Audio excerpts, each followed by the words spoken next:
Hello everyone. Welcome to the YouTube channel of My Online Prep. Learn anytime, anywhere. But before moving forward, press the bell icon to never miss any new video on our channel. So, let's get started. Today we will start with chapter 1 of PPB module, the Indian Financial System, an overview. Let's start with our first topic. Let's first understand what is a financial system. Students, the name financial system has been derived with two words, financial and system.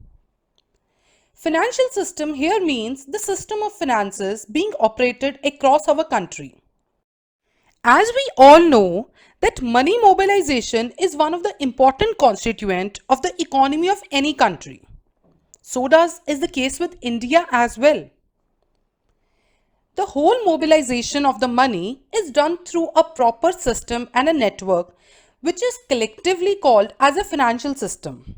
This system comprises of various parties, concepts, instruments and various types of forces which governs the mobilization of money across economy into various sectors. Our economy is divided into various sectors: agriculture, industrial, manufacturing, service, etc. And the backbone of the working of all these sectors is money. Hence, it becomes very important to understand what is a financial system and how it helps in the mobilization of money. The income of one sector is mobilized into another sector in the form of investments.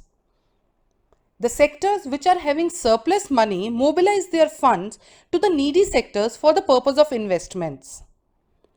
The savings are transformed into investments because of the surplus money involved. Then the fund mobilization is done by various intermediaries such as banks, financial institution, mutual fund, etc. Hence, the system by which the savings are transformed into investments is actually called a financial system. The lenders give their money to the financial intermediaries. Then that money is given by those financial intermediaries to the borrowers. The borrowers in turn pay interest to the financial intermediaries, which in turn pay that interest to the lenders. And this is how lenders earn their source of income by lending the money and earning the interest. The funds are mobilized from lenders to borrowers through these financial intermediaries. Now, what are these financial intermediaries? Who are these lenders and borrowers? Let's understand. The lenders can be households, business firms, governments, and foreigners. They have surplus funds in their hands and they lend their funds to the borrowers through deployment of various financial intermediaries. The role for acting as financial intermediaries has been given to a specific set of institutions. And these specific set of institutions, however, keep on changing, but with the proper permission and involvement of the government.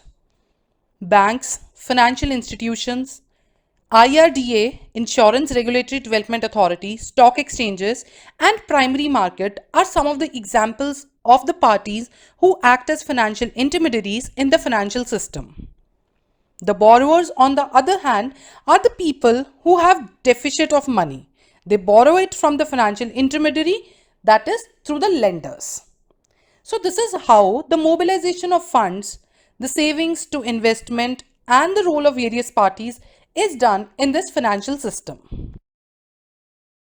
Having understood the concepts of financial system, now let's understand what is Indian financial system. The terms and the parties, however, on a broad sense remains the same. But I will go into a little bit of detail for making you familiar with the Indian financial system being operated presently in our country. The whole system has been divided into 5 heads: the financial institutions, financial instruments, financial markets, financial services, and the regulatory bodies. First of all, the financial institutions are defined: banking, non-banking, mutual funds, and insurance sector. Banking in the further cases can be derived into various forms: private banking, public banking, foreign banks, regional rural banks, cooperative banks, small finance banks, and the payment banks. The non-banking region includes NBFCs and development financial institutions. Then there are mutual funds and insurance regulatory development authorities. The financial instruments can be further divided into short-term, medium-term, and long-term. And there can be numerous types of instruments which are being presently operated and dealt into under these three categories only. The financial markets can be divided into two categories: capital market and money market. The capital market further can be divided into two categories: equity and debt. The equity segment of this market can be further subcategorized into form of primary market, secondary market, and derivatives market. The primary market basically deals with the public issue of the shares and the private placement. The secondary market, on the other hand, consists of stock exchange, National Stock Exchange, Bombay Stock Exchange, or other registered stock exchanges. The derivative market includes futures and options. The financial services, another important constituent of the Indian financial system, deals with the depositories, credit ratings, factoring, hire purchase, and merchant banking. The regulatory role is opted by Ministry of Finance, RBI, SEBI, and IRDA. If you like the content, give a thumbs up, share the video, and if you are new to our channel, please subscribe it. For more details, log into our website or download our app. Links are given below. Thank you. Keep learning with us.